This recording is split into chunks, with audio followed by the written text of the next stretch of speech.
Bueno, buenos días a todos y todas. Ya vamos, hay un buen grupo ya dentro del webinar. Primero que nada, muchas gracias por el interés en la materia que vamos a hablar hoy día, que son los asuntos públicos. Para nosotros en el Magíster esto es un súper buen aliciente de que estamos haciendo las cosas bien. Y hoy día vamos a hacer una charla en que vamos a hablar un poquito de los asuntos públicos, después un par de casos. Y lo que interesa es que también se sientan súper libres de hacer preguntas o comentar lo que necesiten, tanto por el chat como por el micrófono. Les voy a pedir, si alguien no va a hablar, que tenga los micrófonos apagados, porque siempre el ruido ambiente puede afectar al resto. Pero aparte de eso, bienvenidos. Me presento, mi nombre es Paul Venturino.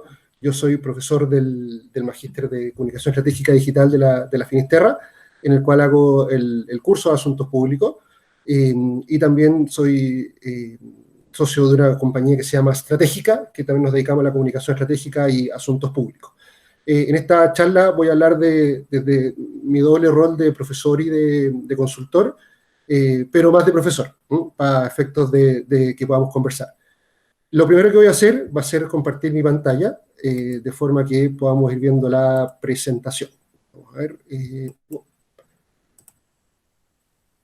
está compartiéndose. Ahí está. Perfecto. Se ve la pantalla, ¿no es cierto? Sí, me dicen que sí. Perfecto. Ya, bueno.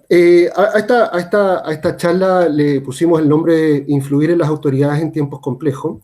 Pero a partir me gustaría hacer una puntualización. Cuando hablamos de influencia, siempre nos referimos a influencia comunicacional, nos referimos a una influencia que está dentro del marco de la ley y dentro del marco ético. No quiero que esto se piense que la influencia es un proceso oscuro. Los asuntos públicos son comunicación, son una forma de gestionar relaciones, pero en ningún caso tienen que ver con el tráfico de influencias o la corrupción. Esas son prácticas que son distintas y que son totalmente condenables y, bueno, además de ser ilegales y delictuales. Entonces, por lo tanto, cuando hable en esta presentación, quiero que se entienda que todo lo que hablamos es dentro, por supuesto, del marco normativo y legal de Chile y, por supuesto, de otros países. Si nosotros tenemos que empezar y decir de qué hablamos cuando hablamos de asuntos públicos, primero hay que partir por una definición que es qué es lo que hace la política. La política es una forma en que una sociedad, a través de una constitución y a través de normas, se da un sistema para poder repartir los recursos en esa sociedad. La política es la forma, la visión en que esos recursos se reparten. Por eso hay diferentes visiones. Por eso la discusión hoy día de la constitución y la reforma tiene que ver no con un texto, sino que tiene que ver con cómo uno cambia una visión de una sociedad. Entonces, en esa línea, cuando nosotros hablamos de asuntos públicos, lo que nos referimos es que los asuntos públicos son la conversión del poder económico, del poder social, del poder institucional en poder político. ¿Qué significa esto? Significa que cuando nosotros queremos hacer asuntos públicos, lo que nos interesa es poder influir en las decisiones que toma la autoridad. ¿Cómo? Participando dentro del proceso democrático de creación de esas decisiones, ya sean decisiones que tengan que ver con lo legislativo, con el Ejecutivo o con el Poder Judicial. Entonces, por lo tanto, ¿eso qué implica? Implica que la tarea de los asuntos públicos es que nuestra organización, nuestro grupo o por ejemplo, nuestra sociedad sea capaz de generar un poder político necesario para poder generar los cambios o las decisiones que necesita para poder funcionar. Esto, por supuesto, es parte del juego democrático, como decimos. La lógica de los asuntos públicos tiene que ver con que la política es competitiva. Y si es competitiva, evidentemente, nosotros tenemos que competir dentro de ese proceso de asignación de recursos. ¿Por qué los asuntos públicos se utilizan? Porque, evidentemente, los recursos son escasos, no alcanzan para todas las necesidades ni todas las decisiones. Entonces, por lo tanto, la autoridad tiene que priorizar. Y la forma de trabajar asuntos públicos es, desde la comunicación y el relacionamiento, hacer que esa priorización sea lo más favorable a los intereses de nuestro grupo. ¿Y por qué hay que hacer esto? Bueno, por lo que decía recién, porque las decisiones políticas sí importan. Las decisiones políticas son modelos de sociedad. Entonces, por lo tanto, quien gobierna aporta ese modelo y, por lo tanto, ese modelo afecta más o afecta menos. La forma en que se distribuyen los bienes en la sociedad es algo muy relevante. Por eso, por ejemplo, hoy día parte importante de la discusión respecto al cambio de la Constitución tiene que ver si se pasa de un modelo subsidiario en el Estado a un Estado más de bienestar. Bueno, independientemente del trasfondo ético de cualquiera de esas dos posiciones, lo que importa ahí es la forma en que se estructura el reparto de estos bienes. Acá yo puse una foto con tres líderes que son muy distintos entre sí. Además es interesante porque cada vez que Angela Merkel sale en una foto con Trump, él sale enojado. No sé si se han fijado en eso. Pero ¿qué tiene que ver acá? Acá vemos tres modelos de sociedad distintos. Y en esos tres modelos, por supuesto, la forma en que se organizan es completamente distinta. Ayer, por ejemplo, no sé si ustedes vieron un noticiario, pero salía hablando el presidente Trump que el tema del coronavirus era una guerra. Y ese trasfondo, cuando él hablaba de una guerra, no solo tiene que ver con que está combatiendo al virus, sino también con que es una guerra con otro modelo distinto de sociedad, que es el modelo chino. Entonces, por lo tanto, cuando nosotros pensemos en política, siempre tenemos que pensar en cómo se hace el reparto de estos bienes, estas asignaciones, las decisiones, y por lo tanto, cómo esa forma de sociedad afecta a lo que yo hago. ¿Y por qué? Porque, por supuesto, las decisiones afectan cómo vivimos. Hoy día, por ejemplo, en la pandemia del coronavirus, estamos en un estado de excepción. Ese estado de excepción, ¿qué significa? Significa que ciertas garantías constitucionales están suspendidas.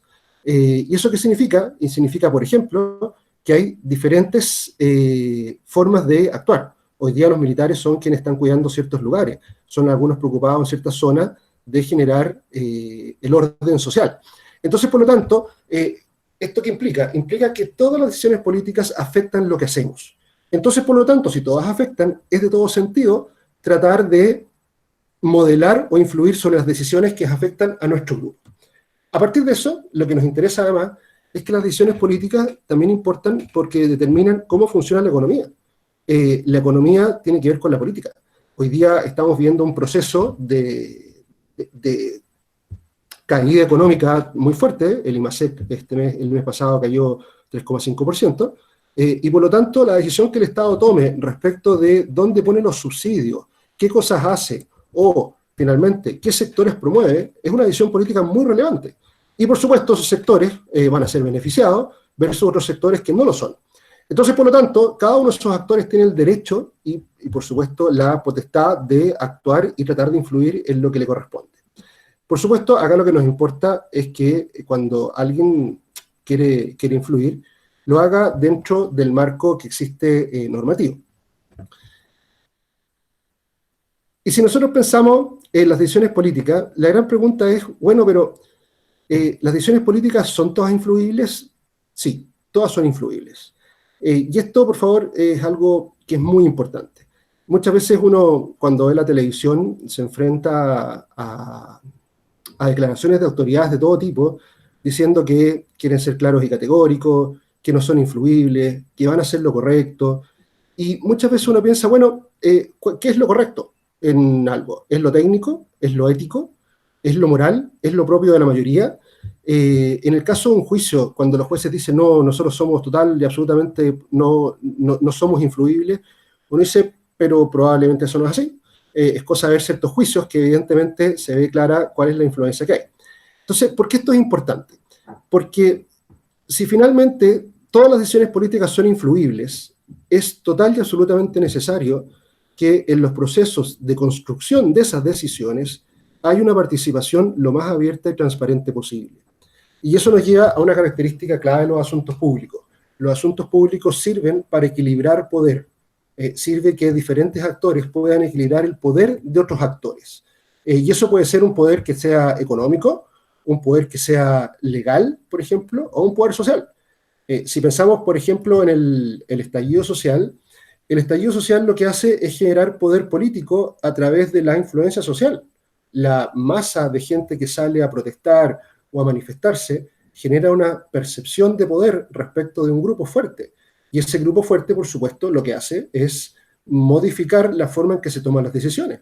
El mejor ejemplo es que luego de esas manifestaciones ha habido una serie de cambios normativos, que se han hecho algunos muy rápido, y además se hay un proceso de cambio de la Constitución.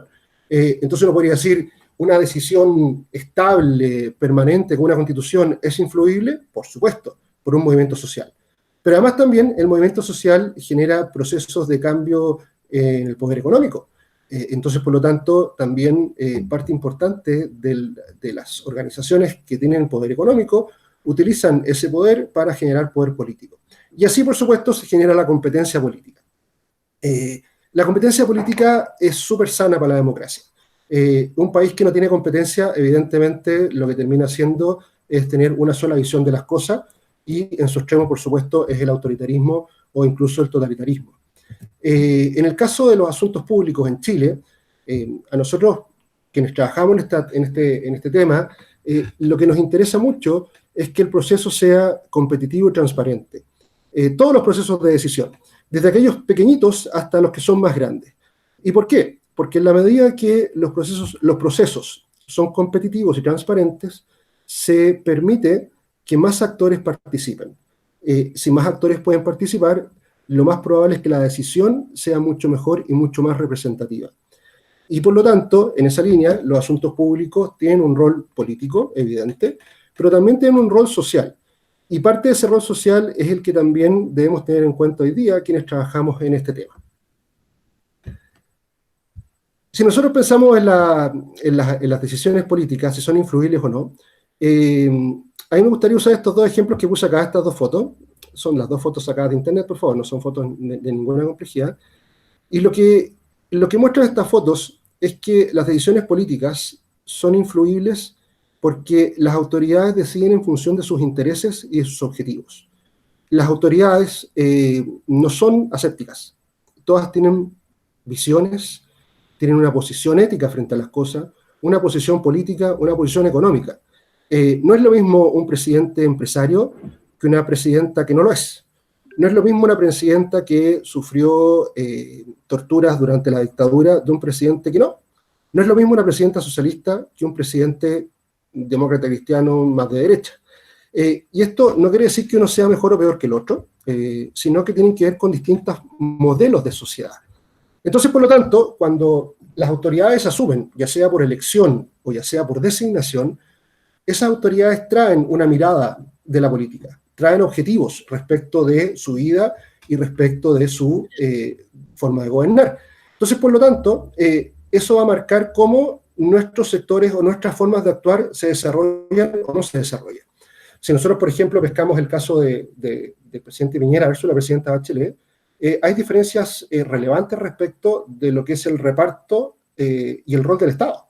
El rol del Estado y el tamaño de ese Estado marca diferencia, por supuesto, porque tiene que ver con cómo eso influye en las relaciones sociales y, por ejemplo, en la rentabilidad de ciertos sectores de empresas.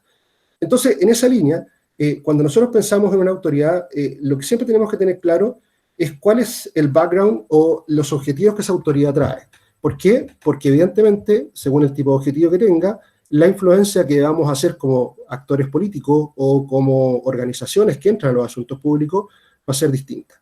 Pero además, me gustaría poner el caso que está abajo, que no sé si los conocen, que ese son el Tribunal Constitucional, que está el expresidente, que es Iván Aróstica, y la actual presidenta, que es María Luisa Abrán, que estos días ha estado de alta noticia, si ustedes han visto los diarios. Bueno, ¿y cuál es el tema? Cuando pensamos en el TC, en el Tribunal Constitucional, ese es un tribunal que técnicamente es jurídico, pero que es altamente político. El TC modifica la forma en que las decisiones políticas se toman. El hecho que María Luisa Abrán, que es política, no es una jueza de trayectoria, esté ahí, marca una forma de que el tribunal mire las cosas de forma distinta. Cuando estaba Iván Aróstica, el tribunal miraba las cosas de otra forma. Las causas de derechos humanos, por ejemplo, y algunas causas asociadas a otros temas, tienen miradas completamente distintas según quién domina o quién preside ese tribunal. Entonces, ¿por qué esto nos importa? Nos importa porque finalmente la influencia en las autoridades es un proceso, no es algo único. Y ese proceso tiene que ver con cómo nosotros somos capaces de poder identificar los intereses y la forma en que esa autoridad está dispuesta a actuar. Cuando María Luisa Abrán, hace 3 semanas atrás, dice que ha visto casos que están al borde de la corrupción, si lo vieron, si se acuerdan, lo que ella está diciendo no es una sentencia solamente jurídica, es una sentencia política, diciendo, ¿sabe qué? Acá yo encontré un problema. Por supuesto, los enemigos de ella, o el otro lado, no encuentran que hay un problema, encuentran que está todo bien hecho. Bueno, y esa definición política de si hay o no corrupción es una definición que modifica la forma en que el tribunal actúa, modifica el tipo de decisiones, no solamente porque implica una redistribución de los casos dentro del TC, sino también porque comunicacionalmente acorrala a el expresidente del Tribunal Constitucional. Y al acorralarlo comunicacionalmente, lo que hace es presionarlo y, por supuesto, debilitarlo en su poder. Si ustedes se fijan en esto, por lo tanto, cuando nosotros pensamos en las decisiones políticas, es clave que nosotros podamos participar en el proceso de decisiones. Y esas decisiones tienen que ver con todos los aspectos del Estado, con todos. Desde aquellos aspectos simples, por ejemplo, de la gente que se organiza para que la municipalidad ponga juegos o ponga luminarias en una plaza, esos asuntos públicos, a micro nivel, por supuesto, hasta decisiones relevantes, como por ejemplo los planteamientos de la Corte Suprema, o una norma que dice que el Estado compra un tipo de respiradores u otro tipo de respiradores. Una norma que dice si el Estado concesiona los hospitales o los construye. Y por lo tanto, cuando nosotros pensamos en nuestro grupo, tenemos que considerar cuáles son las decisiones que le son favorables. Cuando yo digo esto, probablemente alguno de ustedes puede pensar, decir, oye, pero decir que las decisiones son favorables es casi como que yo me llevo la torta versus el resto de la sociedad y es una mirada poco social. No, en ningún caso, en ningún caso. La lógica de la sociedad tiene que ver con que la política tiene que distribuir los recursos, como decíamos al principio. Por lo tanto, quien distribuye recursos tiene que tener la información suficiente para saber cómo esa distribución de recursos afecta o no afecta. Pero además también tiene que ver con cómo esa distribución de recursos es defendida o no es defendida por la sociedad. Y acá, en ese sentido, los asuntos públicos son claves. Los asuntos públicos son los que nos permiten defender nuestras posiciones, plantear que lo nuestro es correcto. Si pensamos, por ejemplo, en los grupos de pacientes, cuando ellos plantean la necesidad de cobertura, no solo están planteando algo que, del punto de ética, es clave. Lo que están haciendo, por supuesto, es influir en la decisión política para que se asignen recursos al cuidado de las enfermedades críticas. Y, por supuesto, que el Estado sea capaz de poner más recursos.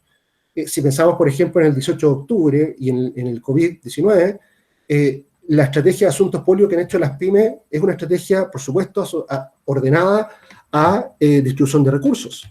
Y es una estrategia que lo que busca, por supuesto, es que los recursos escasos que existen puedan ser también redirigidos hacia ciertas organizaciones más pequeñas. Entonces, por lo tanto, cuando pensemos en la decisión política, es importante pensar en todos aquellos autoridades que influyen en cómo esa decisión se construye.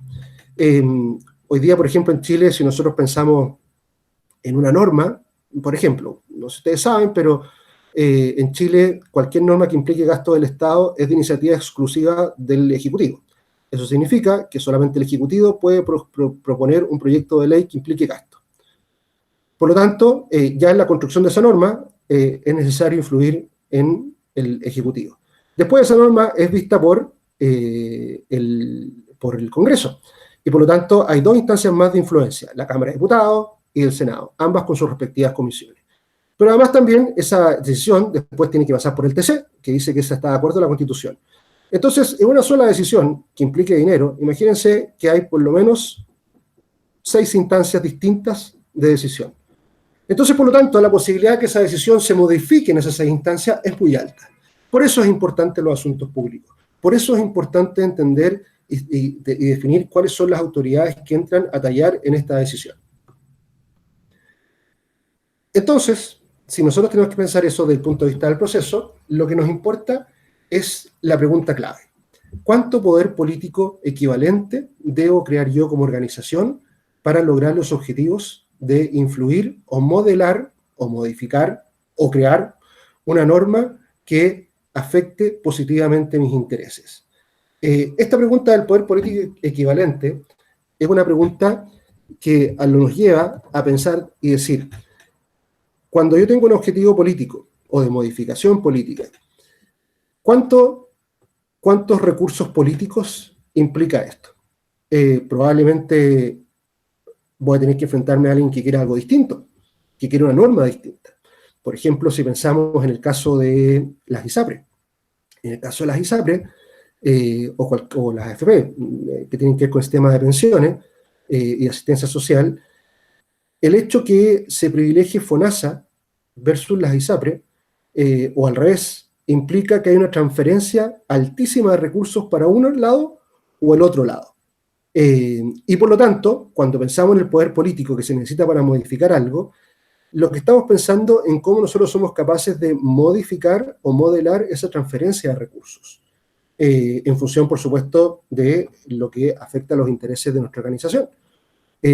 Cuando nosotros hablamos de, por ejemplo, el movimiento de No Más AFP, lo que hay ahí es una definición respecto de si los ahorros tienen que ser individuales o tienen que ser en un fondo común. Bueno, eso implica no solamente modificación respecto de la propiedad sobre los fondos, sino también respecto de qué tipo de empresas pueden o no pueden participar en el proceso de reparto de esos fondos. ¿Qué empresas pueden o no generar finanzas con esos recursos? Entonces, por lo tanto, lo que ustedes ven es que en cada una de estas decisiones hay organizaciones que son afectadas y organizaciones que son beneficiadas. Entonces, esta pregunta de cuánto poder político equivalente requiero es muy importante. ¿Por qué? Porque me permite saber finalmente a quiénes me enfrento y cuál es el poder de quienes me enfrento. Solo para terminar con esta pregunta y dar un ejemplo general, el 18 de octubre es un ejemplo perfecto de esta pregunta. Perfecto. Hay un movimiento social general, al cual, por favor, no quiero entrar ni cómo se forma, ni cuáles son sus motivaciones, pero es un movimiento que genera poder político. Y ese poder político equivalente se convierte en un poder más alto que el poder político de los partidos y organizaciones que no querían modificar la Constitución. Es decir, generan más poder político y eso hace que la balanza de poder se mueva y termine generando cambios del punto de vista de la Constitución. Y no solo genera cambios del punto de vista de la Constitución, genera normativas que antes no estaban. Una serie de normativas que no existían se aprobaron rápidamente. Cuando el Congreso aprueba rápidamente con sensación de urgencia, ¿qué es lo que está pasando? Se da cuenta que evidentemente se genera una unión de poder político en un sector que presiona sobre esa decisión, sobre esa autoridad. Entonces, por lo tanto, ¿qué muestra esto? Muestra que efectivamente la conversión de poder político o poder económico es muy relevante del punto de vista de cómo se toman las decisiones. Y por supuesto, es importante que mi organización siempre esté atenta a qué es lo que pasa con esa transferencia o ese movimiento de poder político. A partir de esto, hay una pregunta que siempre la gente se hace, y nos hacemos los que trabajamos en asuntos públicos, y es si los asuntos públicos son buenos. Si yo dijera el lobby es bueno, probablemente mucha gente levantaría la ceja, otra me pondría cara como de ¿qué estoy diciendo?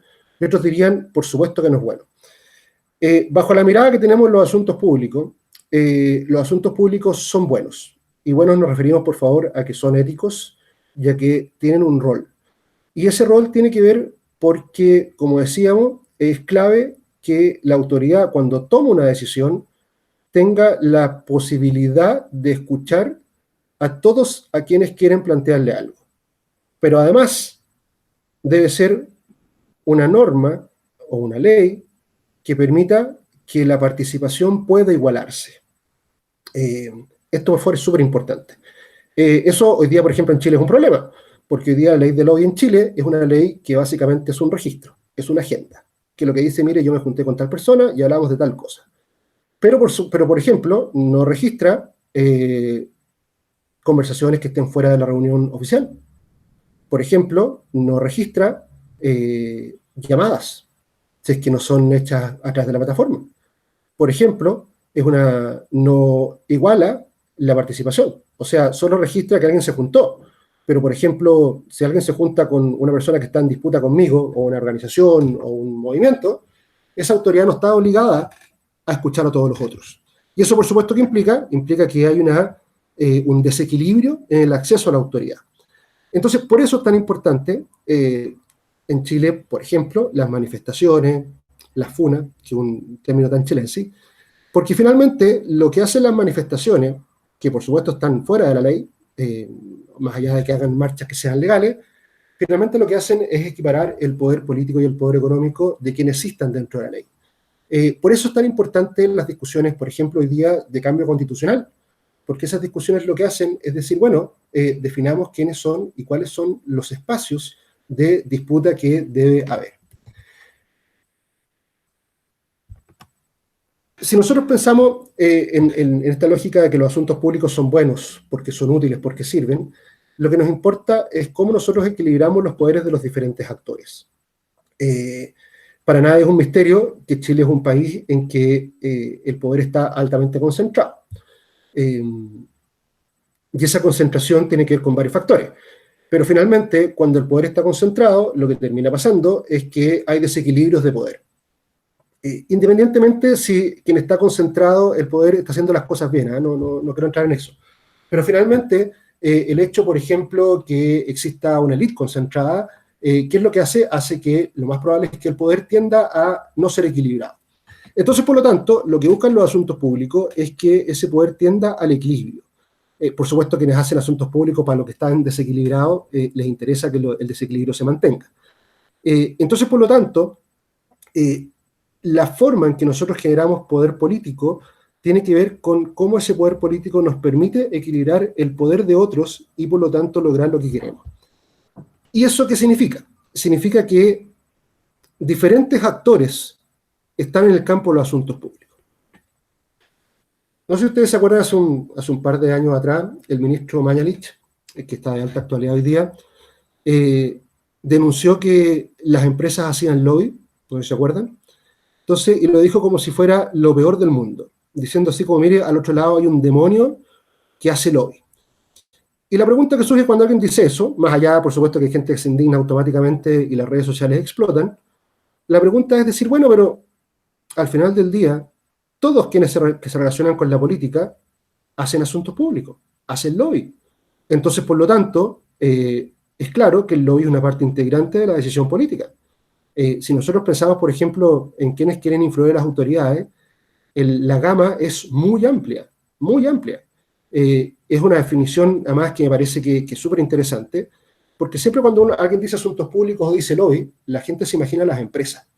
Se imagina al señor Burns de Los Simpsons, así un señor así como medio agachado, narigón, así feo, que se agita las manos y dice, oh, vamos a influir en la autoridad. Y los asuntos públicos son mucho más que eso. Por ejemplo, no solo están las empresas, acá, por ejemplo, tengo varios ejemplos.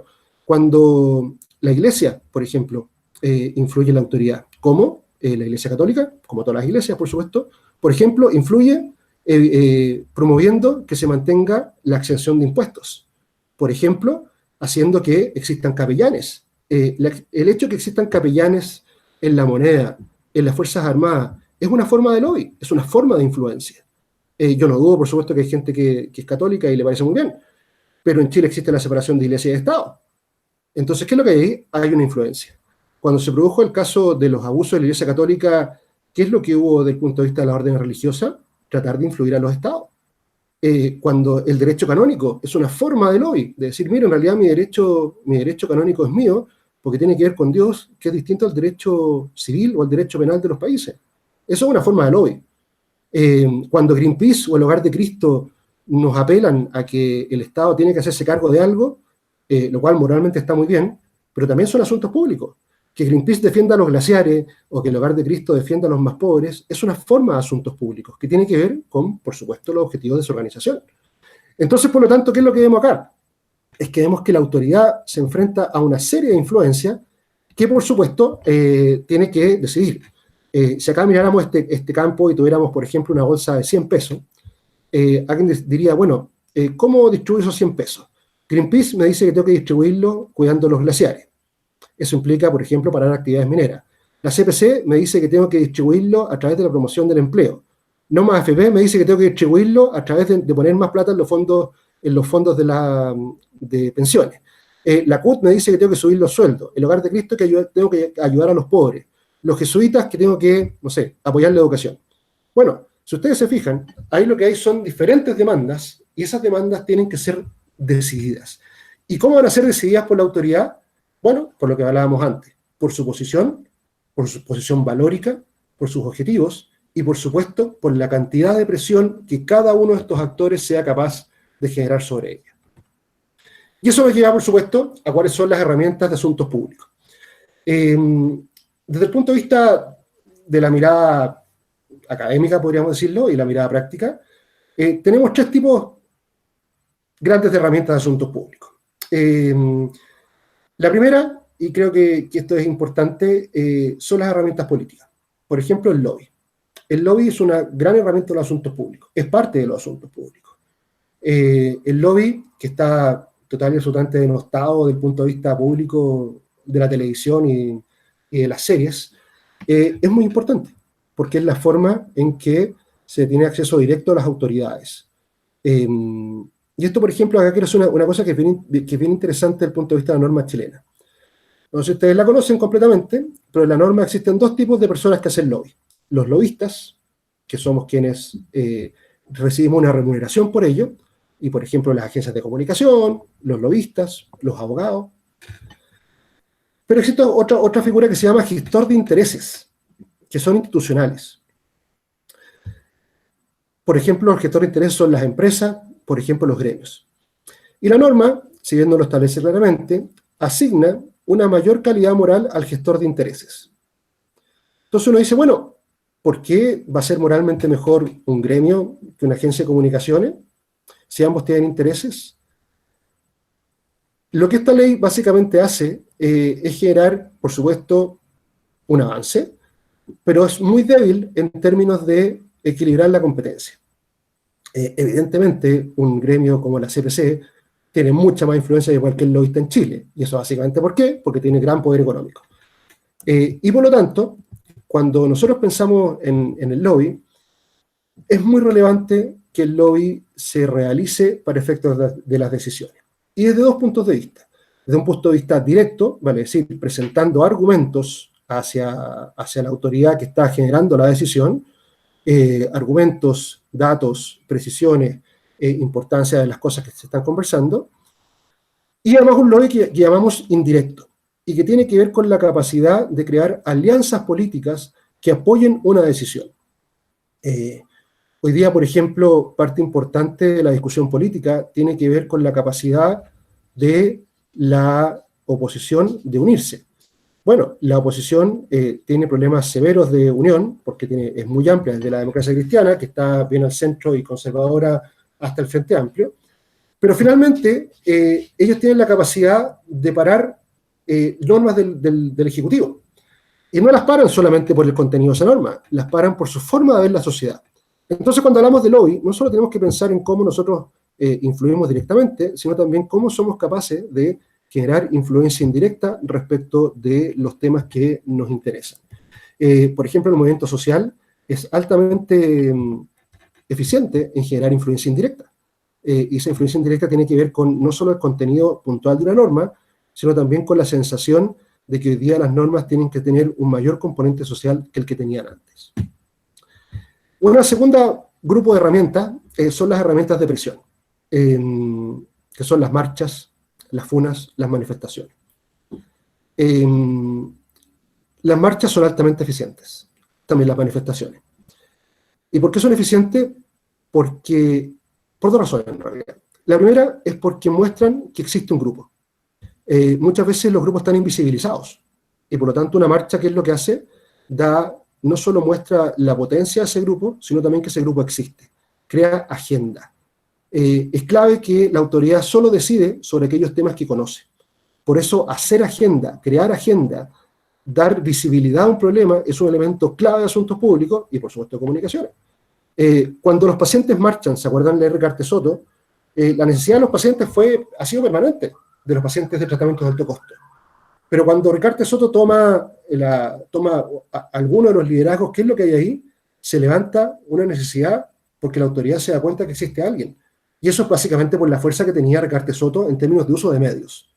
La marcha del 25 de octubre, cuando se juntó más de 1 millón de personas, ¿qué es lo que hace? Es una respuesta social súper importante desde el punto de vista de presión hacia el gobierno y hacia la política, de presión social, de demostración social. La marcha del 8M son demostraciones sociales. Entonces, por lo tanto, las demostraciones sociales dan tarea de magnitud. Es decir, mientras más grande la marcha, más importante la magnitud, mayor posibilidad de poder convertir poder social en poder político. Pero además también las manifestaciones y las funas son relevantes desde el punto de vista de asuntos públicos, porque, especialmente las funas, porque ellas se salen de la ley. Si bien en Chile está garantizado el derecho a manifestación y el derecho a reunión, el derecho a funa, ¿no es cierto? Funar a alguien significa atacar a alguien, no está marcado. Pero las funas sí son muy importantes. El movimiento social utiliza la funa, por ejemplo, a los supermercados, por ejemplo, a ciertos políticos, y lo que hacen esas manifestaciones, o por ejemplo los cortes de carretera. No sé si ustedes se acuerdan, un tiempo atrás cuando la comuna de Tiltil tenía hartos problemas, se tomaba la carretera en todos los feriados largos. Bueno, tomarse la carretera es algo ilegal, por supuesto, pero la forma de tomarse la carretera es una forma de afectar el normal tránsito de las personas. Y afectar el normal tránsito, ¿qué es lo que hace? Genera problemas. Y esos problemas generan problemas a la autoridad. Por lo tanto, una manifestación como un corte de carretera claramente genera poder político, porque genera una forma de presionar a la autoridad. ¿Y por qué esto es importante? Porque progresivamente en todo el mundo la sociedad, los grupos están utilizando las marchas, las manifestaciones como una forma de presión política. Esto combinado, por supuesto, con la baja credibilidad y confianza en las instituciones, hace que las herramientas de presión sean muy relevantes. ¿Por qué? Porque muchas veces ciertos actores políticos prefieren utilizar esta medida que está fuera de la norma, fuera de la tradición del Poder Ejecutivo, Legislativo y Judicial. ¿Por qué? Porque es una forma más efectiva y más rápida. Entonces, por lo tanto, es una forma de equilibrar poderes de otros actores. Si nosotros, por ejemplo, pensamos ¿se acuerdan el caso de Quintero? El caso de Quintero, de la contaminación de Quintero, se desarrolla eminentemente por herramientas de presión social, por colectivos, por ONGs que se forman. Y por lo tanto eso muestra efectivamente que ese poder social se convierte en poder político. Y el tercer punto, para no estirarme más de la cuenta, tiene que ver con las herramientas de comunicación, que son las campañas de prensa o redes sociales. Las campañas de prensa en asuntos públicos son distintas que las campañas de marketing. Son campañas en que básicamente lo que se apoya es el cambio de la norma. Si uno lee el diario hoy día, el diario está lleno de campañas de diferentes sectores. Las aerolíneas, los supermercados, las ONG, las fundaciones, no más AFP, todos los demás. ¿Y qué es lo que están haciendo todos? Básicamente están diciendo, mire, yo necesito modificar ciertas decisiones. Y eso lo apoyo con mi poder social, con mi poder político, con mi poder de generar empleo, con mi poder de orden. Y por lo tanto, cuando nosotros hacemos una campaña de prensa, lo que hacemos es una forma también de presionar a la autoridad. Si ustedes se fijan, estas tres herramientas son herramientas o estos tres grupos de herramientas, son herramientas que actúan comprensivamente y complementariamente. Y que por supuesto también actúan complementariamente con otras especialidades de la comunicación, como el marketing, los asuntos corporativos u otras más. Los asuntos públicos no son excluyentes, sino que son complementarias a todas ellas. Si nosotros tuviéramos, ya para ir terminando, en qué estamos hoy en Chile y cómo eso afecta a los asuntos públicos, creo que es clave, hay un factor que a mí me parece que es importante. Más allá del entusiasmo que a todos, o sea, no sé a todos, pero a gran parte de la población nos ha producido el estallido social desde el punto de vista del cambio social, es importante plantear que en Chile la competencia es desigual. La élite en Chile es una élite concentrada, es una élite bastante endogámica y con alta tendencia a la estabilidad. Tiene una ventaja respecto de otros países de la región, y es que en general es una élite bastante menos corrupta que la de otros países como Argentina, México o Brasil. Pero cuando miro esta foto, que es una foto de internet, que tenemos 4 presidentes y una presidenta, 5 presidentes, uno se fija, de ellos hay 3 que son demócratas cristianos o de filiación inicial demócrata cristiana. Eduardo Frei, Sebastián Piñera, Patricio Aylwin. Y hay 2 socialistas, Ricardo Lagos y Michelle Bachelet, socialistas renovados.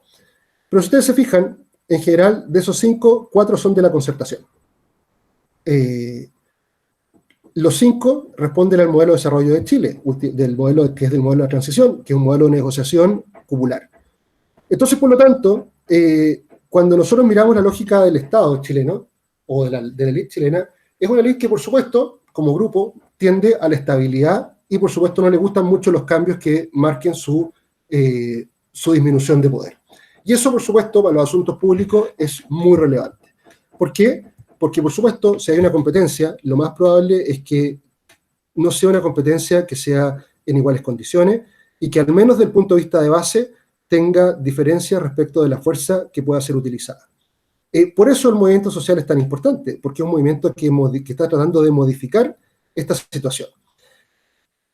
Que la élite sea estable es bueno, sí, ha sido bueno, porque Chile es un país que se ha desarrollado bastante, pero tampoco es tan bueno porque evita los cambios. Entonces, ahí está la perspectiva finalmente de cómo cada organización asume este proceso que está pasando.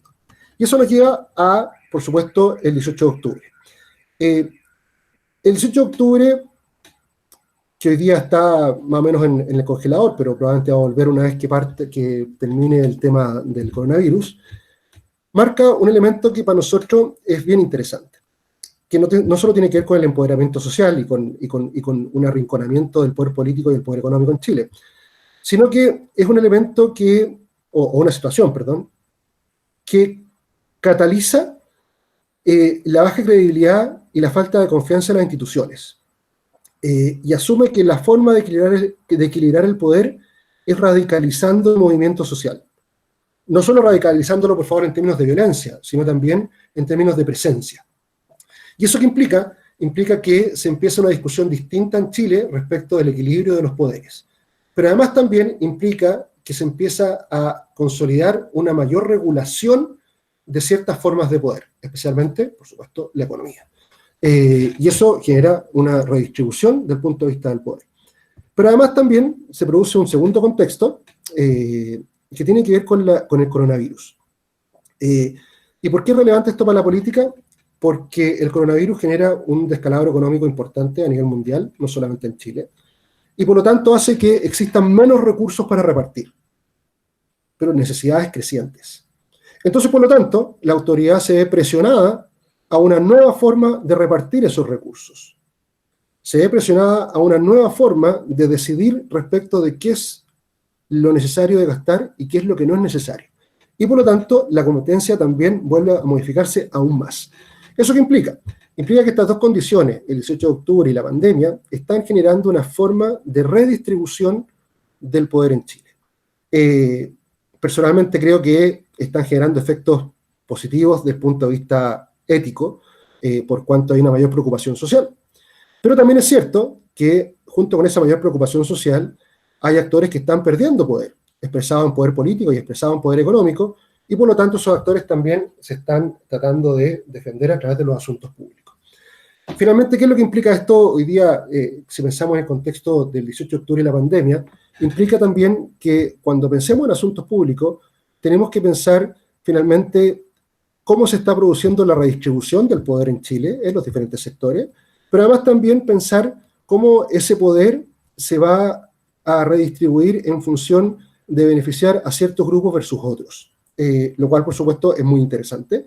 Y, por lo tanto, en esa redistribución, cómo nuestra organización o nuestro grupo social o nuestra institución o empresa puede tener una mejor o peor posicionamiento. Para terminar, quiero hacer 3 ejemplos de sectores de asuntos públicos de estos días. El primero son el tema de los malls, que me parece un ejemplo súper interesante, que han hecho una campaña súper fuerte. Si nosotros pensamos, es para volver a abrir, por favor, que yo creo que todos lo saben, y el negocio. Más allá, insisto, de la razón o no que tenga esto éticamente, sí están haciendo una campaña de asuntos públicos que es muy importante. Por eso las formas de presión que ellos hacen: lobby directo a la autoridad, presión a través de campañas de prensa, los medios están llenos de eso, de varios voceros, por ejemplo José Manuel Melero, y relacionamiento con diferentes actores. ¿Para qué? Para generar alianzas. En su trabajo, ¿a quiénes se enfrentan? A los parlamentarios, que no están muy de acuerdo con la apertura, a los sindicatos. Los sindicatos de trabajadores de los malls, por supuesto, no les hace ninguna gracia volver a trabajar en estas condiciones. Y, por supuesto, a los opositores en redes sociales, que son muchos y muy virulentos. Si ustedes se fijan, entonces, por lo tanto, lo que hacen estas formas de presión es justamente tratar de equilibrar el poder de los actores con los cuales ellos están en competencia. Si nosotros pensamos, por ejemplo, en cuáles son las cosas que ellos están empujando como un valor de ellos, son, por ejemplo, el empleo y crecimiento económico. Eso, por supuesto, es un elemento a favor de ellos, un driver. Evidentemente, la economía está sufriendo y hay que hacerla mover, y por lo tanto es una razón para ello. Pero también se enfrentan a issues, vale decir, a cosas que están en contra de ellos, que tienen que ver con temas de salud, que son evidentes, a problemas reputacionales del punto de vista de los malls, y por supuesto a los opositores que también están agrupados. Si ustedes se fijan, este es un típico problema de asuntos públicos en el cual hay una decisión de la autoridad que es abro o no abro, y cómo abro, que está presionada por diferentes actores. Y por supuesto, cada uno de esos actores despliega sus herramientas para lograr su objetivo. Un segundo ejemplo que me parece importante es el de las aerolíneas. En Chile tenemos 3 aerolíneas, LATAM, Sky y JetSmart, de diferentes tamaños. LATAM es muy grande, Sky es importante, JetSmart no es muy grande, pero pertenece a un fondo de inversión norteamericano que sí es muy grande. ¿Y cuál es el tema acá? Volver a operar o cómo operar. Pero no solo eso, sino también ayuda directa del Estado. Vale decir, transferencia de recursos. ¿Cuáles son las formas de presión? El lobby, nosotros hemos visto, la presión a través de campañas de prensa, todos han salido, generar mesas de negociación con la autoridad, con el aeropuerto, por ejemplo, y buscar el apoyo de organizaciones. Pero además hay un factor que me parece que es súper interesante, y es que las aerolíneas también han desplegado como parte de su estrategia de asuntos públicos acciones de RCE, por ejemplo, vuelos humanitarios, traer mascarillas desde China, traer, por ejemplo, los ventiladores mecánicos. Bueno, en este caso la RCE, que está muy bien, también es parte de la estrategia de asuntos públicos y de posicionamiento. ¿Y a quiénes se enfrentan ellos? Evidentemente a gremios de otros sectores que están pidiendo recursos. La pregunta de estas semanas anteriores ha sido, bueno, ¿el Estado tiene que ayudar a la TAM o tiene que ayudar a empresas chicas? Si ayuda a la TAM, ¿le exijo que me pase, por ejemplo, parte de su propiedad al estilo de la deuda subordinada o solo le hago préstamos? Bueno, todas esas definiciones, por supuesto, las aerolíneas se enfrentan no solamente a sus enemigos, sino también, por supuesto, a otros sectores económicos que también quieren desarrollar el tema. Del punto de vista del driver, está claro que ellas generan mucho empleo y capacidad logística de Chile, lo cual es muy importante. Pero ¿cuál es el problema? Un problema, por supuesto, de los altos montos de rescate, que es mucha plata, pero un factor que fue muy relevante respecto del punto de vista de la opinión pública, y que fue acogerse o no a la ley de suspensión del empleo. Si bien todavía no lo han hecho las aerolíneas, el hecho de que hayan repartido utilidades, aunque ese reparto de utilidades haya sido el que obliga a la ley, por supuesto que genera una muy mala imagen pública y un problema reputacional relevante en momentos que están pidiendo cosas. Y para terminar, me gustaría hacer el ejemplo de los gremios, para mostrar que hay diferentes tipos de lobby, y acá me gustaría usar el caso del Colegio Médico, que creo que ha tomado un rol súper interesante. Además, muy interesante porque, como ustedes saben, la presidenta del Colegio Médico es comunista, lo cual, por supuesto, no ha sido común en el caso de los doctores. La mayoría de los presidentes del Colegio Médico en su momento fueron socialistas, renovados, pero socialistas al fin y al cabo, pero nunca se había dado el caso de una profesional comunista. Y además mujer, en un gremio que es altamente machista. Entonces, ¿por qué me parece interesante esto? Porque dentro de la pandemia del coronavirus, el Colegio Médico ha generado un rol relevante y ha generado una serie de formas de presión para posicionarse y para modificar la forma en que el Estado combate el coronavirus. Tanto a lobby, mucha prensa, mesas de negociación. Ha promovido y ha empujado mesas de negociación, enfrentándose a otros actores, pero además también ha generado una política de alianzas que es muy interesante. Entonces, ¿esto qué nos muestra? Nos muestra que también los asuntos públicos tienen que ver con las alianzas, porque las alianzas son formas también de generación de poder. Las alianzas ayudan que el concepto no solo sea más amplio y más aceptado públicamente, sino también que exista una mayor posibilidad de influir en la política. Pero además también, una cosa que me parece que es súper interesante desde el punto de vista del contenido, es que el Colegio Médico ha combinado lo técnico, el conocimiento técnico de los doctores, con una defensa del aspecto social que es muy importante. Máxime en este tiempo en que lo social está muy relevado respecto del económico. Para terminar, como conclusión, lo que me gustaría relevar de esto es que ustedes ven que las decisiones políticas afectan y por lo tanto, como afectan, es importante que podamos influir sobre ellas. La forma de hacerlo es una forma transparente, que se llama asuntos públicos, y que finalmente nos permite que podamos plantearle temas a la autoridad y trabajar con la autoridad.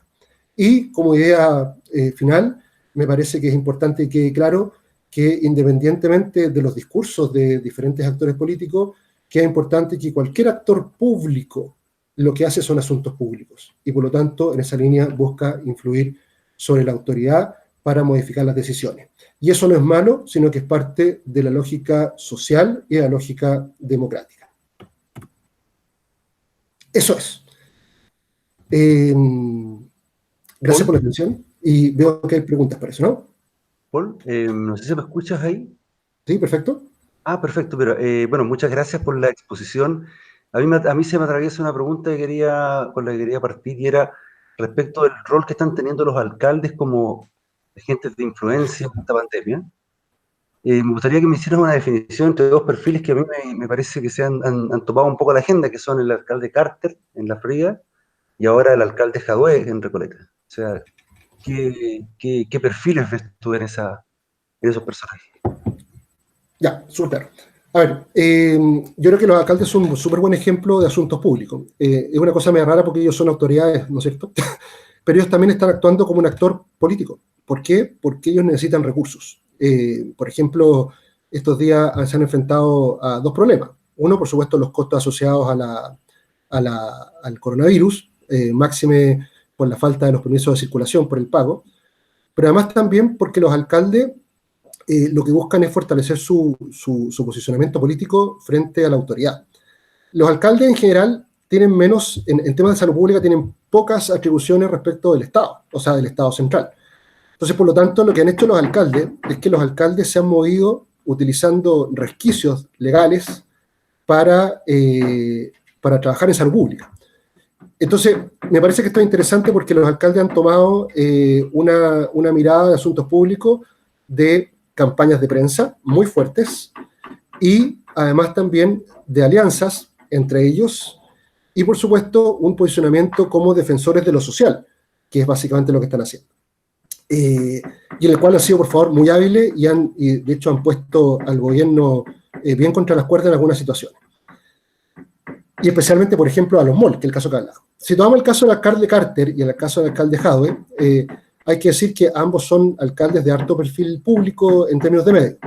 Cada uno en las antípodas, por supuesto, porque Carter es UDI, aunque es un UDI medio revolucionario, y Jadwe, al otro lado, con el Partido Comunista. ¿Qué creo que es importante en estos dos casos? Y también me gustaría agregar a estos dos casos, perdón, el caso del alcalde de Puente Alto, Germán Codina. Creo que son alcaldes que lo que están haciendo, como todo alcalde, es también fortaleciendo su posicionamiento respecto de las elecciones municipales. Y probablemente quizás algunas otras elecciones, como las senatoriales, cuando corresponda. Entonces, por lo tanto, todas sus acciones tienen que ser leídas desde ese punto de vista en primer lugar. Cómo ese alcalde está haciendo cosas para posicionarse como actor político. Un segundo elemento es cómo ellos se defienden a sus comunas y, por supuesto, cómo ellos también generan una presencia en los medios. El caso del alcalde Carter, creo que es un caso, no creo que esto suene mala, pero creo que el alcalde Carter es un alcalde más farandulero. Es un alcalde que le gusta más la presencia, pero que actúa desde la lógica de yo estoy al lado de mis vecinos. Él actúa en la lógica de la presencia, del terreno. En cambio, el alcalde Jadwe es un alcalde que actúa desde la construcción social con perspectiva. Lo que el alcalde Jadwe construye no solo tiene que ver con defender a sus vecinos, sino que tiene que ver con cómo se construye una sociedad en un modelo distinto del modelo neoliberal. Y por lo tanto, lo que el alcalde Jadwe hace es generar, por supuesto, argumentos que muestren que el Estado, en sus diferentes formas, administra mejor que los privados. El alcalde Carter, por su cuenta, lo que hace es posicionarse él como figura, pero manteniendo la lógica de que el Estado es necesario, pero acotado.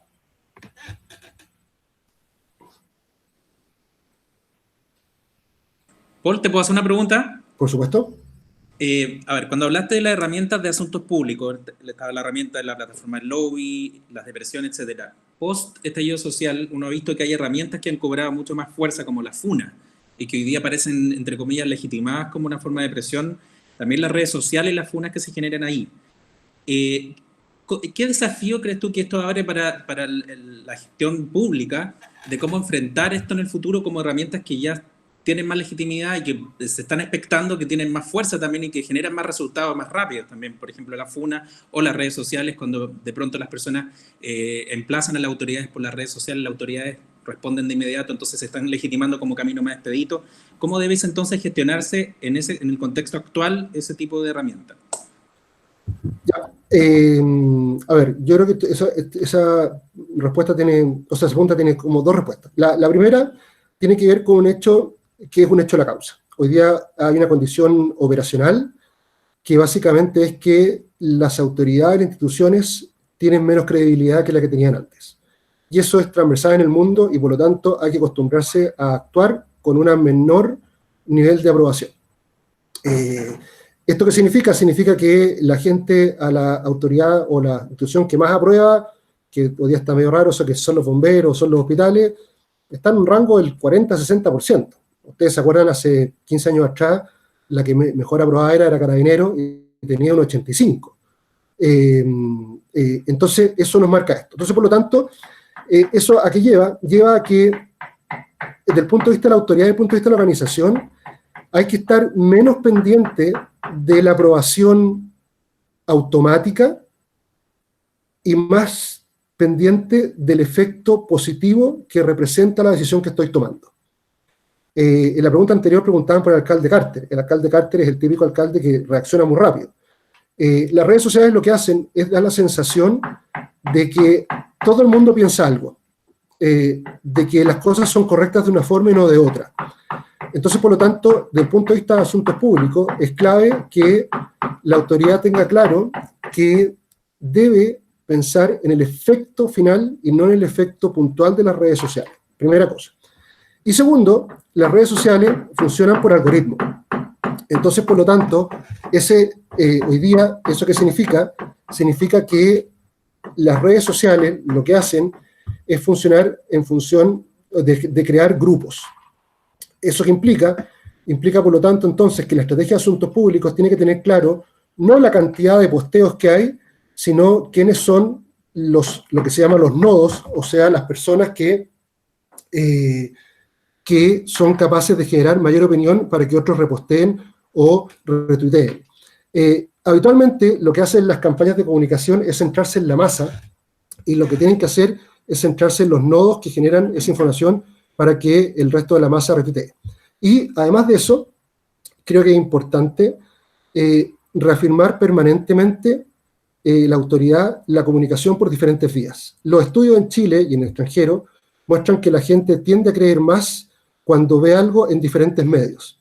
Si yo lo veo en el diario, y además lo veo en redes sociales, y además me lo comentan mis amigos, voy a creer mucho en eso.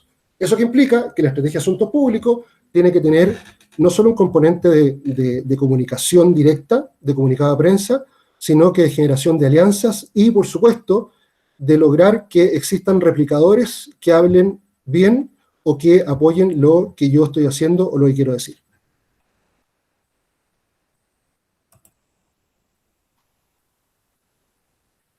Muchas gracias. Perfecto, no sé, ¿hay más preguntas?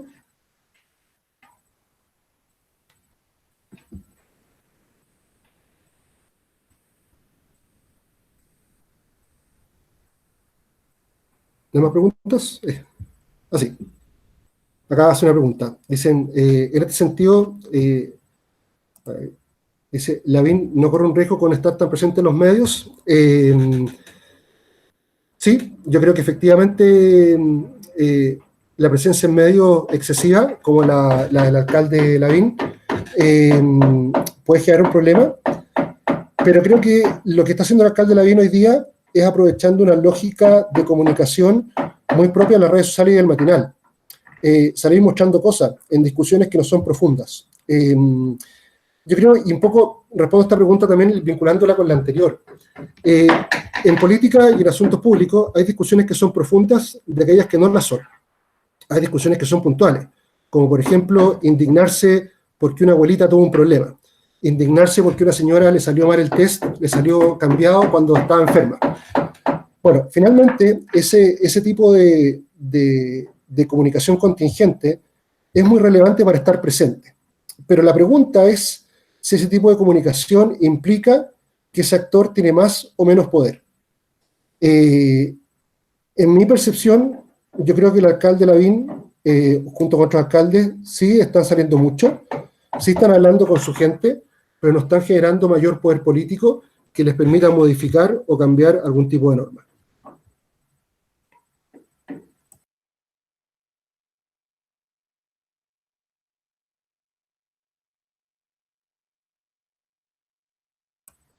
Acá tengo otra pregunta. Dice, en el caso de personas de encargos políticos, como la presidenta del Colegio Médico, ¿hasta qué punto se trastoca la vida personal con su capacidad política y comunicacional? A ver, cuando se participa en política, creo que es importante tener claro que lo que hay es la construcción de un personaje, de un actor político. ¿Y eso qué implica? Implica que ese actor no solo está dispuesto a presionar, sino también está dispuesto a recibir ataques. Creo que en ese sentido, en el caso, por ejemplo, de Isquia Siches, además me parece que es un caso interesante, porque no solamente por su filiación política, sino porque es mujer. Y eso, finalmente, lo que hace es que en algunos círculos, hay un grupo súper conservador dentro del colegio médico que no le gusta cómo ella lleva las cosas, eso puede generar una debilidad política. Entonces, por lo tanto, cuando nosotros hablamos de asuntos públicos, lo que nos interesa entender es cómo entendemos este actor desde el punto de vista de la acción política. Y eso implica, por supuesto, afectaciones personales completamente. Y además también implica que esa persona tiene que ordenarse en función de los objetivos que tiene. En el caso de la presidenta del Colegio Médico, es importante recordar que ella no solo se representa a sí misma como doctora, sino también representa un gremio y representa un partido. Entonces, por lo tanto, también cuando ella habla, hay que entender que no solamente habla como persona, sino también que habla desde el punto de vista institucional. Acá tengo otra pregunta que dice, en relación al lenguaje negativo y la crítica constante que usan algunos alcaldes, ¿ayuda a eso? A ver, yo creo que probablemente puede ayudar a los alcaldes el lenguaje negativo, los puede ayudar en la medida que les da presencia. Pero sin duda que genera un problema desde el punto de vista de credibilidad del sistema político. Yo creo que uno de los problemas que la política no se ha dado cuenta o no logra darse cuenta aún es que la pelea chica, esa pelea negativa de negar la sal y el agua, de criticar porque sí, porque no, genera probablemente poder político puntual para algunas de esas personas, pero en el largo plazo genera un debilitamiento del poder político general. Y por lo tanto, lo que hace es que la capacidad de tomar decisiones se disminuya. Hay un autor que es Manuel Castells, que dice que la política es la destrucción de la reputación del contrario. Yo creo que hoy día parte importante de la acción de asuntos públicos, a mi manera, por favor, de ver equivocada, es tratar de posicionarse a través de la destrucción de la reputación del otro. Creo que eso no genera mayor poder político, máxime en un estado, que estamos en una etapa, perdón, más que un estado, en que el movimiento social lo que quiere son soluciones. El lenguaje negativo lo que hace es posicionar. ¿Da presencia en redes sociales? Completamente. Pero eso no significa que cambie la forma en que el poder se distribuye. Después tengo otra pregunta que dice movimientos ciudadanos. Y la pregunta sobre... ¿Puedo sí, por supuesto. Sí, gracias. Es que de los movimientos ciudadanos, uno que venía agarrando fuerza era el movimiento de pacientes. Tú lo mencionaste a propósito de ley Ricarte Soto, ley del cáncer, etcétera. Sin embargo, ha habido por supuesto que el manejo de la emergencia en salud ha dejado completamente fuera de escena a los pacientes y otros son los actores que han adquirido mayor relevancia, como por ejemplo el colegio médico, porque por supuesto ha tenido un factor mucho más epidemiológico, otras aristas. Entonces, y esto es un tiempo largo, entonces mi pregunta es si un movimiento que venía creciendo con tanta fuerza en todo este periodo y en la reconfiguración del sistema de salud que se está discutiendo hoy día, la voz del paciente está quedando mermada por este foco más centrado en lo de emergencia, por supuesto, en lo epidemiológico. ¿Cómo poder retomar, replantear, cómo poder reposicionar, no sé, no sé ni cuál es el concepto, pero cómo poder adquirir fuerza nuevamente en este contexto? Hoy día. Sí, a ver, entiendo. Oscar Galás, tienes tu micrófono prendido, estamos escuchando. Si lo podías apagar, please. A ver, y respecto a la pregunta de la Cecilia, que creo que es importante el tema de la agenda. El movimiento social el de los pacientes fue muy relevante en hacer agenda. Con el tráfago del 18 de octubre y el coronavirus, esa agenda se ha ido perdiendo. Por lo tanto, lo que es clave es que esa agenda se recupere. ¿Y cómo se recupera? Con presencia. Relevando el tema. Probablemente no con los mismos mensajes que antes, pero sí, por ejemplo, desde el punto de vista de cómo ese movimiento hoy día está siendo afectado. De cómo ese movimiento hoy día, por ejemplo, puede tener menos recursos, que asumo que es lo que está pasando. Pero además también respecto del punto de vista de cómo esa agenda se modifica. Una de las cosas que creo que es súper importante con el movimiento social del coronavirus es que se modificó la forma tradicional de plantear agenda. Entonces, por lo tanto, uno no puede seguir pidiendo como pedía antes o planteando como planteaba antes, sino que hay que plantearlo en el contexto de lo social, en el empoderamiento social y en el contexto de que no se puede dejar solo a los movimientos sociales o a los grupos sociales. Y eso implica, por supuesto, no solamente plantearlo desde el punto de vista de prensa, sino también generando formas que permitan hacer patente cómo eso se produce. Las marchas pueden ser relevantes, sí, pero ya son complejas por el tema del coronavirus, pero sí, por ejemplo, respecto de la afectación personal. Hoy día, uno de los elementos que se ha levantado en Chile y en todo el mundo es el caso de lo que se llama los héroes. Y los héroes, básicamente, es el testimonio. Cómo uno releva el testimonio de cómo estas cosas afectan a las personas. El testimonio hoy día es una versión comunicacional súper importante. Los matinales, los noticiarios están llenos de testimonios. Las redes sociales son testimonios, son miradas personales. Entonces, por lo tanto, es clave que uno pueda hacer eso. Lo que hacen los alcaldes también son testimoniales, son su mirada personal con la gente. Entonces, mi recomendación sería que el movimiento de pacientes mantenga la agenda a través de la afectación, a través de los testimonios y la afectación a las personas. Y, por supuesto, manteniendo relevado el tema de la presión social y la presencia social para que se vea que el movimiento existe. Creo que en este caso, además, una cosa que me parece que es muy importante, es que ya salió algunos estudios esta semana, es que los medios han tenido un rol relevante en la comunicación de estas crisis. Por lo tanto, así como previo al 18 de octubre eran muy importantes las redes sociales, hoy día los medios de comunicación como espacio de difusión de información han retomado su importancia. Pero no solo a través de los noticiarios, sino que a través, por ejemplo, de los programas misceláneos, los matinales o los programas de conversación. Voy a otra pregunta que dice, que tiene que ver con la Beatriz Sánchez, que dice, la falta de tele que tiene Beatriz Sánchez, por ejemplo, en desmedro de otros, hace que baje su candidatura, sigue apareciendo en encuestas, pero no en el día a día. A ver, yo creo que en el caso de Beatriz Sánchez, más allá de que sea un tema más de política que de asuntos públicos, creo que el problema de Beatriz Sánchez no es que no aparezca en la tele. Yo creo que Beatriz Sánchez, el problema que tuvo fue que no logró darle consistencia a su mensaje. Y esto nos lleva a una lección súper importante de asuntos públicos. Los asuntos públicos no son eslogans, no son mensajes claves. Los asuntos públicos tienen que ver con cómo yo doy densidad a lo que estoy planteando. Esa densidad, por supuesto, puede ser a través de presencia, pero también desde el punto de vista de los argumentos. Creo que una de las ventajas de los actores que están saliendo hoy día en medios de comunicación, como los alcaldes, es que son capaces de dar diferentes argumentos para los diferentes temas, más allá que sean más o menos profundos. El caso de Beatriz Sánchez, y por supuesto del Frente Amplio, es que el punto de vista de la discusión política, de la discusión de asignación de recursos, ha tenido poca capacidad de representación. La Beatriz Sánchez perdió la capacidad de representación del movimiento social. El movimiento social fue mucho más allá que ella. Entonces ella, por supuesto, lo que perdió quedó en un limbo entre que no es de la institucionalidad tradicional y tampoco es del movimiento. Entonces, por lo tanto, ella solo se va a poder fortalecer en la medida que sea capaz de darle densidad a ese discurso.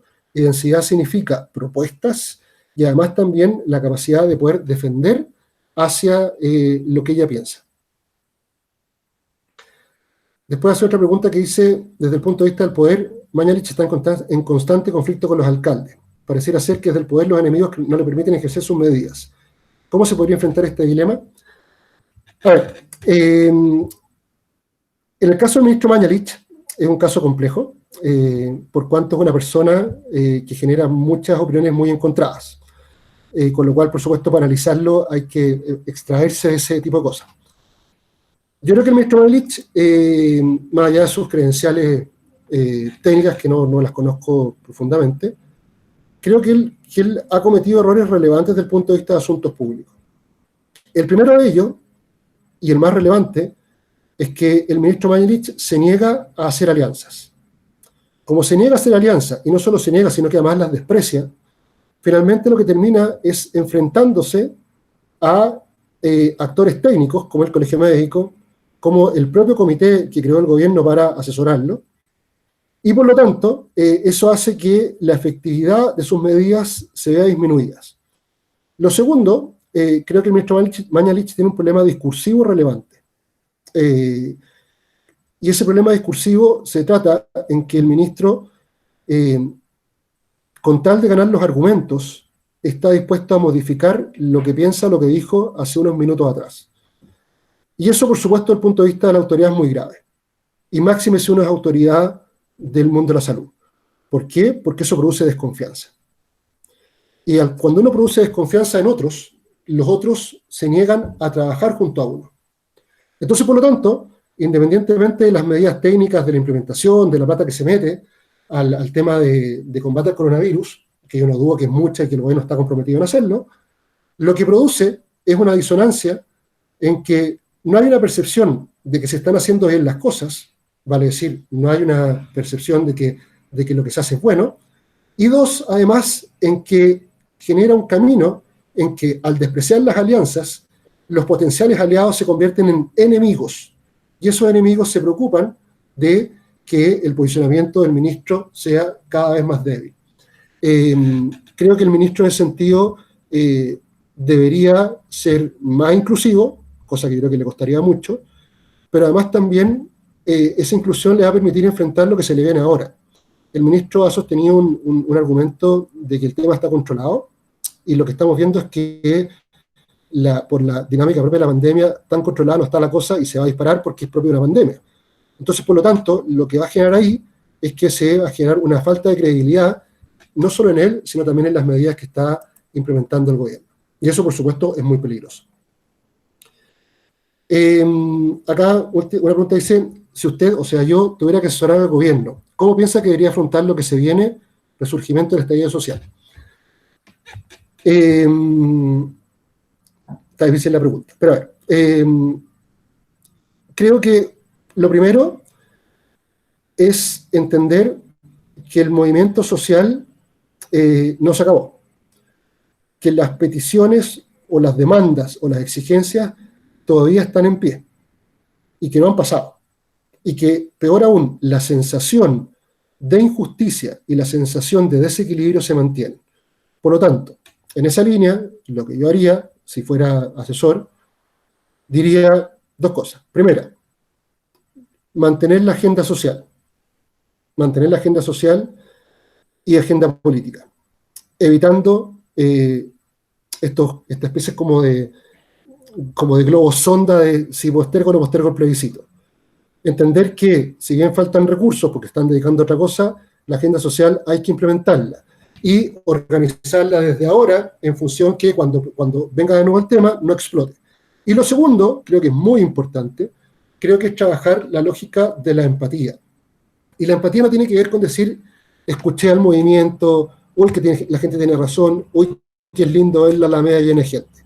Tiene que ver con entender que la empatía se basa en poder solucionar lo que son las demandas, pero solucionarlas sinceramente, y que por lo tanto para esa solución de demandas hay un lado que tiene que perder. Y ese lado es un lado que genera mucha presión sobre el gobierno. La élite tiene que modificar sus formas de actuar. Por lo tanto, el gobierno no solo tiene que negociar con la oposición, sino que tiene que negociar con los propios. Y además le recomendaría como tercer elemento encontrar o definir personas que son adecuadas para negociar, de forma que puedan negociar adecuadamente con la oposición. La oposición también en estos casos está bien perdida, no es que esté muy enfocada, y por lo tanto es clave que exista una disposición a negociar para beneficio de lo social y no para beneficio del poder. No en función de que gano o pierdo la próxima elección, sino de lo que Chile está haciendo después. El capital político hoy día permite hacer eso y por lo tanto daría esa recomendación. Y como última recomendación, creo que es importante escuchar menos a las redes sociales y escuchar más al movimiento social. Yo cuando veo los comités que se generan del tema social, son todos comités en que es pura gente parecida. Lo más distinto que ponen es gente de democracia cristiana. El mundo está hecho de gente de todos los espectros. A mí me encantaría ver, por ejemplo, a gente como la Fundación Sol, no sé si la conocen, que es una fundación muy de izquierda, pero bueno, la Fundación Sol tiene una opinión súper relevante.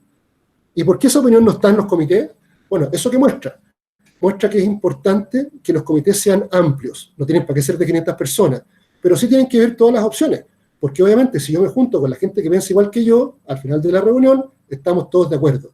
Es importante juntarse con gente que no piensa como uno, incluso que está en las antípodas, porque eso puede dar una visión respecto de cómo hay que construir la sociedad.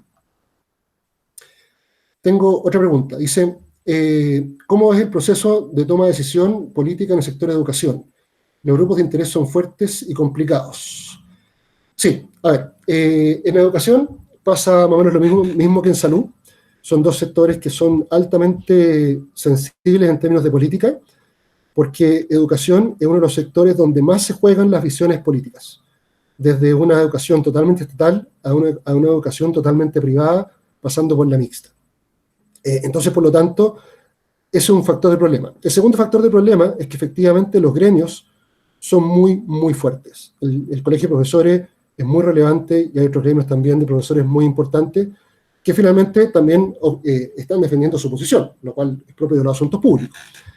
Respecto a educación, creo además que existe un problema importante, y es que, esto es una opinión, por favor, de análisis, no es una opinión política, tiendo a pensar que la mirada social del actual ministro es una mirada que ya fue superada.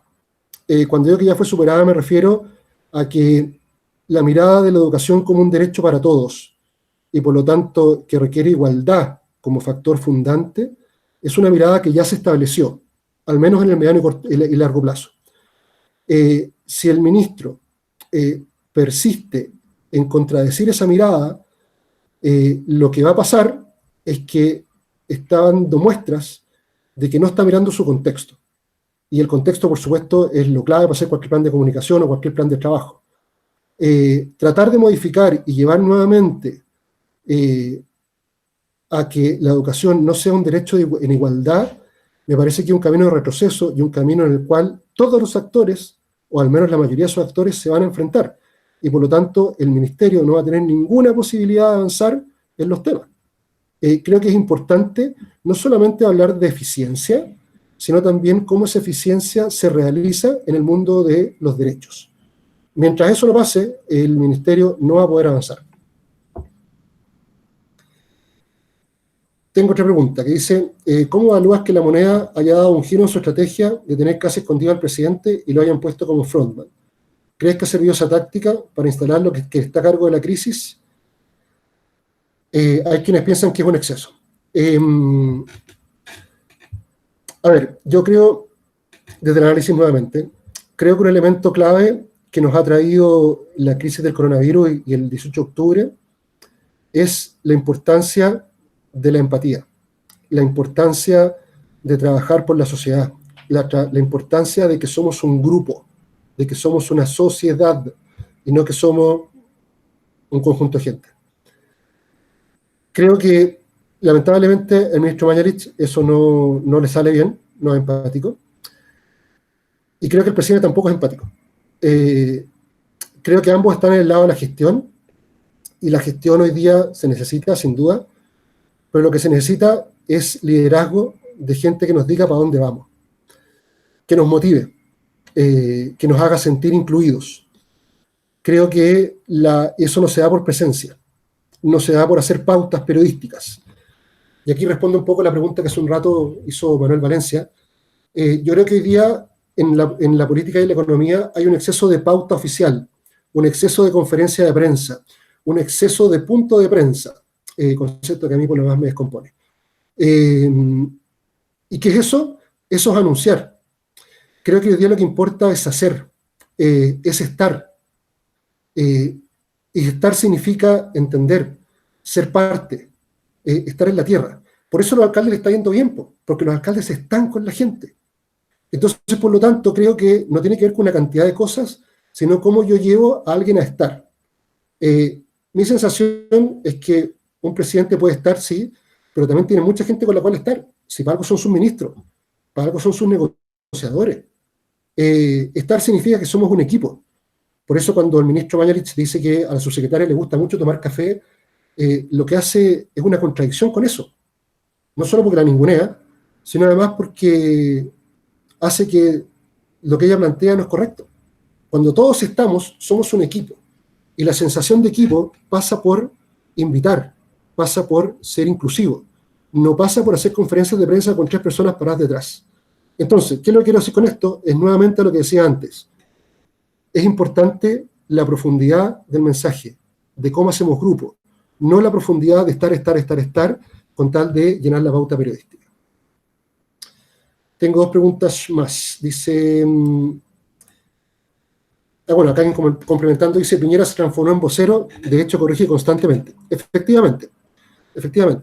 A ver, yo creo que la gestión es súper importante en política, no crean que no, creo que efectivamente un gobierno tiene que gestionar, pero creo que en el conteo se pierde la posibilidad de gestionar. Creo que es importante cuando uno ordena, desde el punto de vista de la política, es que le dé sentido a lo que está haciendo. La dotación de sentido tiene que ver con algo tan simple como decir, esto lo estamos haciendo por algo. De esta vamos a salir todos juntos. Estamos haciendo un mejor país. En su momento, como dijo Churchill, solo les prometo sangre, sudor y lágrimas. Yo siento que desde el punto de vista de la política, esa apelación no existe.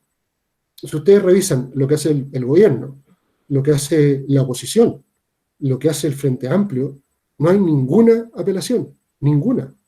Es básicamente reclamo, es básicamente tomar lo que dicen las redes sociales. Entonces las redes sociales lo que hacen es una comunicación del día a día. Claro, ¿me da presencia? Por supuesto que me da presencia. Pero ¿me dice para dónde estamos yendo? No. La forma en que las autoridades son percibidas y la confiabilidad tiene que ver con que alguien siente que otro está haciendo lo que tiene que hacer. La escasa confiabilidad en las autoridades que mostró la encuesta de la Universidad del Desarrollo la semana pasada, ¿qué es lo que mostró? Es que la gente siente que las autoridades no están haciendo bien su trabajo. Y no lo siente porque falten ventiladores, siente porque esa autoridad tiene poca capacidad de explicar lo que está haciendo. Por eso la Isquiasiche se le dio tan bien, porque la Isquiasiche, con todos sus bemoles, lo que está haciendo es jugando un rol, mostrándose en un papel de que está jugándosela por algo, de que quiere luchar para llevar algo hacia un lado.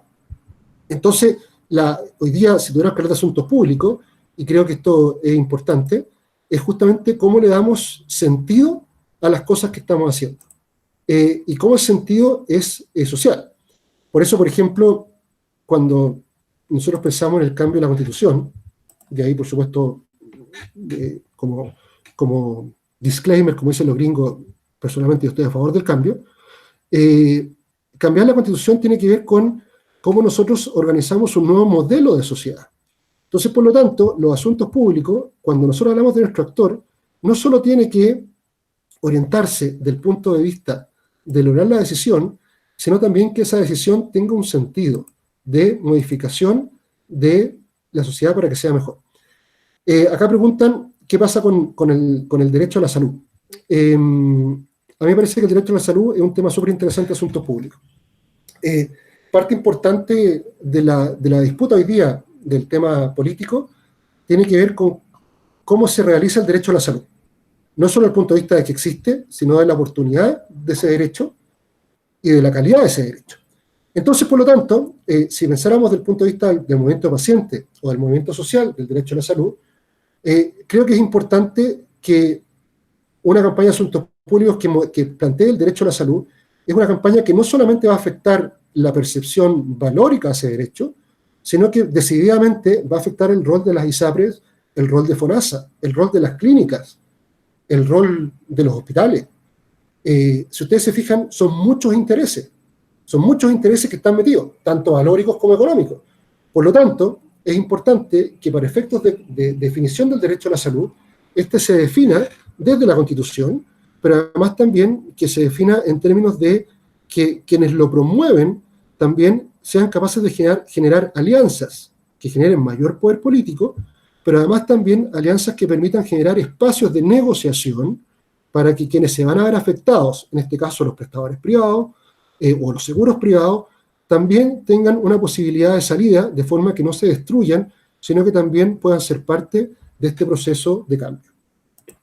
Tengo otra pregunta más que dice, hoy Piñera está dando más atribución a los alcaldes, siendo que antes se buscó una centralización. Con esa dinámica de cambios influyen los asuntos públicos. ¿Qué nivel de certidumbre entrega a nivel social? ¿Este liderazgo situacional afectará el nivel de percepción de la gente frente a la gestión gubernamental? Sí a todas. El espacio que han ocupado los alcaldes es un espacio de habilidad televisiva, que los alcaldes fueron mucho más rápidos en leer lo que los medios y la gente estaba buscando, y entendieron muy rápido el tema de la empatía, y que la empatía a veces es más importante que la corrección legal.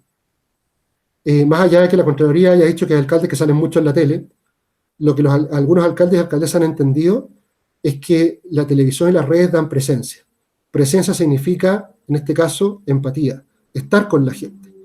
Lo que el gobierno le costó entender al principio y perdió el espacio que fue ganado por los alcaldes fue justamente cómo hago esa empatía, cómo hago la lógica, cómo trabajo con la gente. Pero trabajar con la gente no es llevar de paseo a los ministros, es mostrar que las decisiones del gobierno están funcionando. Es meterle política, vale decir, meterle visión a las cosas. Creo además con eso que eso genera, por supuesto, falta de credibilidad en la autoridad política. Como expliqué anteriormente, el hecho que el ministro de Salud le cuesta hacer alianzas, uno de sus mejores ejemplos es que le cuesta hacer alianzas con los alcaldes y los alcaldes se posicionan políticamente mejor que el ministro. Tengo otra pregunta que dice, ¿cuál es tu recomendación para las profesiones que quieren comenzar una carrera en asuntos públicos? Mi recomendación primera es que les gusten los asuntos públicos, que les guste la política. Si no les gusta la política, por supuesto, es una tortura. Lo segundo tiene que ver con lo que yo creo que es la visión que yo tengo como profesor y también de estratégica, que la comunicación tiene que servir para que las cosas funcionen mejor, para que las cosas sean más justas. Y eso, por supuesto, es una visión de asuntos públicos. Alguien puede tener una visión distinta, que puede decir, mira, mi visión es que el mundo corporativo gane más plata. Y por lo tanto, a partir de eso, trabajar y pensar cuál es la decisión política o cuáles son las decisiones políticas que pueden ayudar a mi organización. Y por lo tanto, trabajar en función de que esas decisiones se produzcan. Lo que puede ser, por ejemplo, a través de subsidios, a través de nuevas normas, a través de alianzas. Y, por supuesto, además tener claro que la comunicación de asuntos públicos en general se hace a través del relacionamiento. Vale decir, cómo soy capaz de establecer alianzas con otros y grupos de forma que tengamos una mayor capacidad de extender lo que pensamos. Y, por supuesto, trabajar en muy buenas empresas, que hay muchas en Chile. Hay otra pregunta que dice, ¿cómo se puede mejorar la percepción de las personas que las personas tienen del lobby? La única forma de hacerlo es que el lobby produzca efectos positivos para la sociedad. Es que se noten más los lobbies que son buenos que los lobbies que son malos. Y como segunda recomendación es que se acepte que quienes tienen relaciones con el gobierno hacen lobby, que los gremios acepten que hacen lobby, que las ONG acepten que hacen lobby, que los activistas acepten que hacen lobby. En la medida que eso pase, el lobby se va a normalizar. Pero además también pasa por hacer una completa diferencia respecto del tráfico de influencias. Y por lo tanto, del resultado. El lobby solo se va a legitimar en la medida que produzca resultados positivos. Vale decir que el desequilibrio social que existe en Chile y el desequilibrio de poder se modifique. Tengo otra pregunta. Dice, ¿qué texto o documento recomiendas para aprender más sobre asuntos públicos? Esa la puedo responder. Lo que propongo es que puedo mandar artículos a través de acá de la FINI y que la FINI se los mande por mail a los asistentes, ¿les parece? Porque son varios y creo que les pueden servir. Yo no sé, profesor Patricio, ¿cómo estamos de tiempo? Si ya nos pasamos de tiempo o seguimos.